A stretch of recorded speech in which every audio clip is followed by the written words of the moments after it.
Ja, voor ons zijn we onderweg, beste kijkers. We zijn op weg naar... Voor ons zijn we op weg naartoe, jong. We weten het normaal niet, maar nu weet ik het wel. We komen toevallig hier in Roosteren. Er ligt in een rookverroosteren verscholen de Roosterhoeve. Maar hier komen heel veel Limburgers, maar ook heel veel beroemdheden.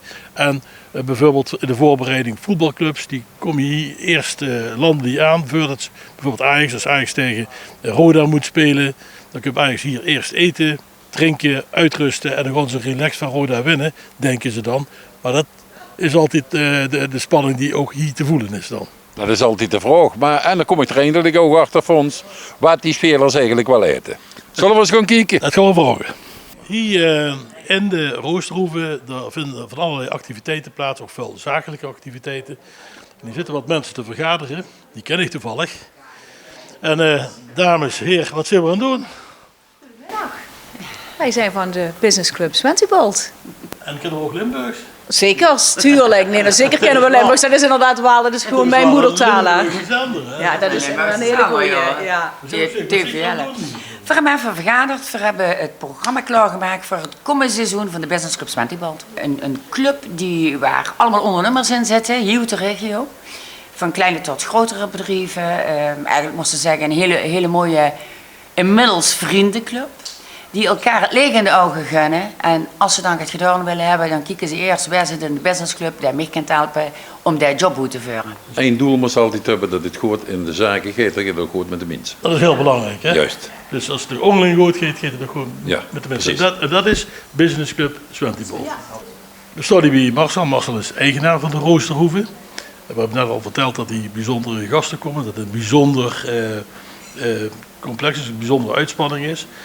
Marcel, de opvolger, de tweede in de familie. We zijn met z'n drieën de tweede generatie. Dus onze vader, ik doe het samen met mijn broer en mijn zus. Onze vader is hier in 1980 eigenlijk begonnen. Toen had er 16 kamers gebouwd.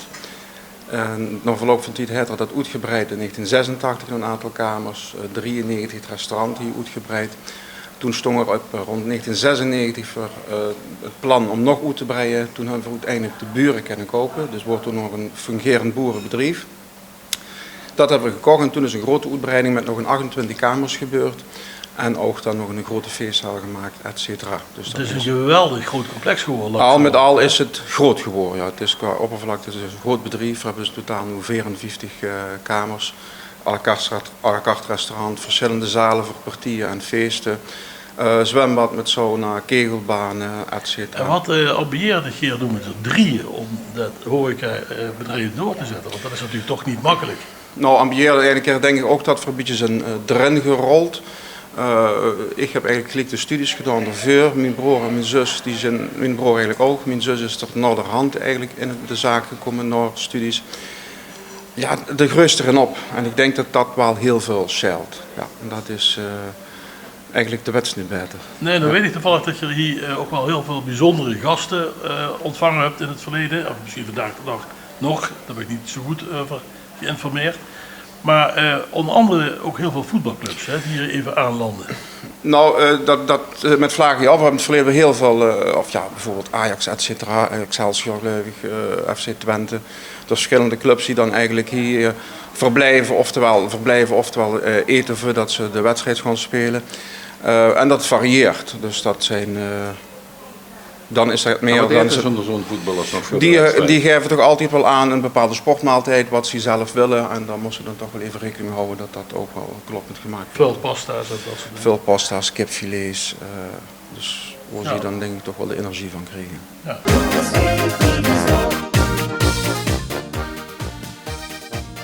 Ja, voor ons was in langzaam aangeland, hoor. In Illighoven en hier staan we eigenlijk in Holtum, een beetje meer. Dat ligt tegen één op. We hebben een groep zeer bezorgde bewoners die echt problemen hebben met de bouw van 3 gigantische windmolens. Ik heb hier meneer Moor, dat is voorzitter.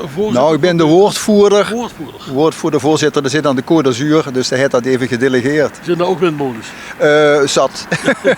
Nou, misschien over het taalgebruik. Windmolens, dan vullen we ons aan Kinderdijk, nostalgie, water- en graanmolens.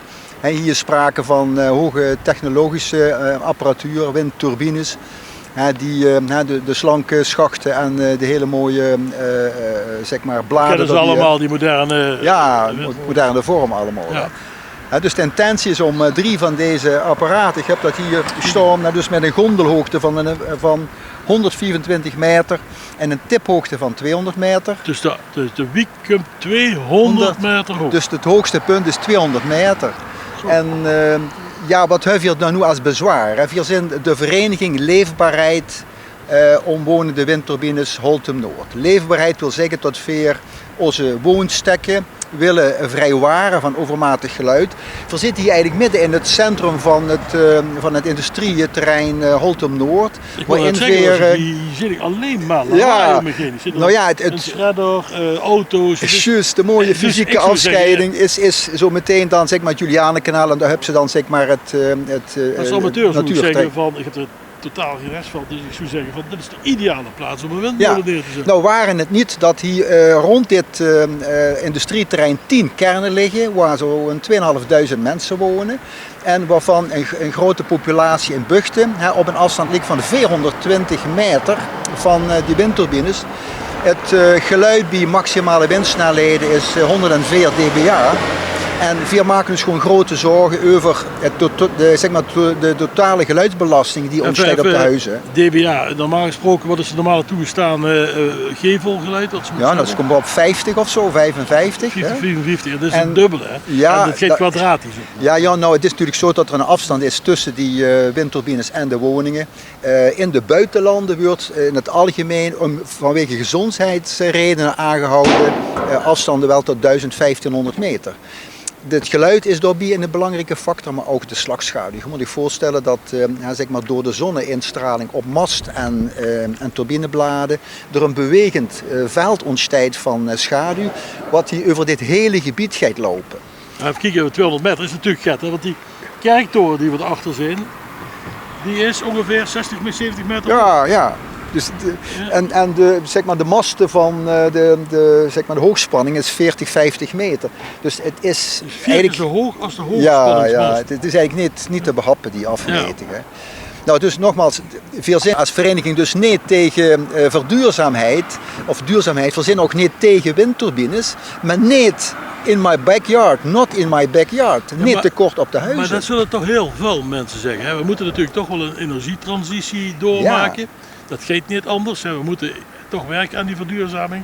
En hoe zetten we ze dan wel neer? Wat zoek je daar alternatieven voor kunnen aanbieden? Nou, alternatieven zijn met name hier ook weer op Holtum Noord. Het firma Leijen Vastgoed hebben daar distributiecentra's. En recent hebben ze een project afgesloten van een van hun grootste opslagloodsen van 15 hectare. Die zijn dichtgelakt met zonnepanelen.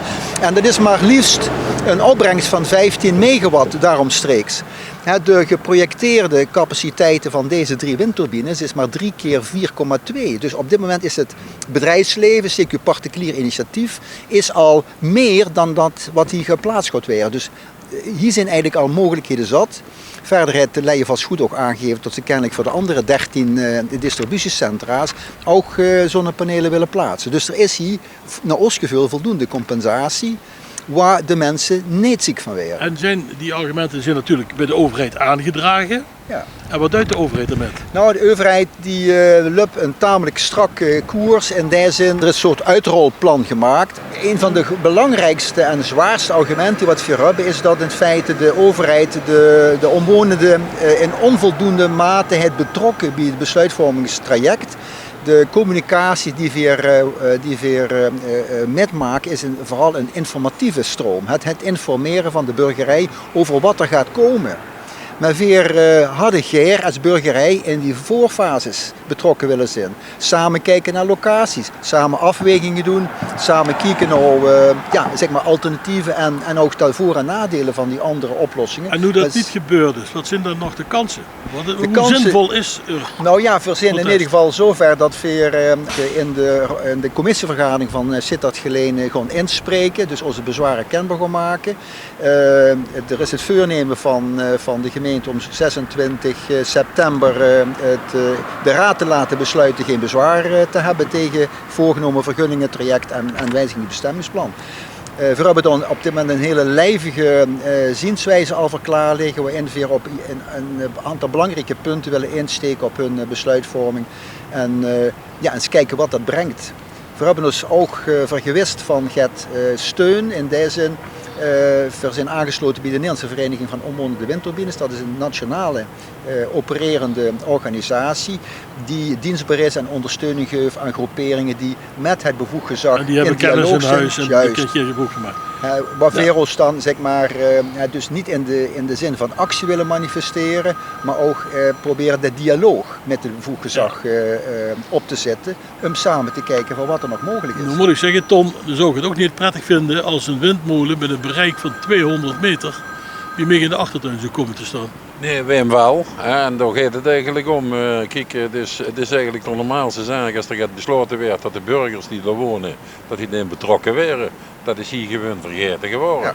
Dus ik zal me daar ook in alle ernst tegen verzetten, want er zijn open ruimtes genoeg. Waar ze dus geen minst hinderen, waar ze neer kunnen zetten. Maar laten we die overheid toch oproepen om transparant te zijn. Want het is juist de onvrede toch overal in de wereld groeien. Gele hesjes, noem maar op, allemaal. Omdat die overheid maar duidt wat ze wil doen, zonder de burgers erin te betrekken. Ik zou zeggen, succes met de campagne. Ja, vriendelijk bedankt. Dankjewel. En in ieder geval, vooraf zijn mensen informeren, niet achteraf. Zo Dat is is wat we willen. Dankjewel.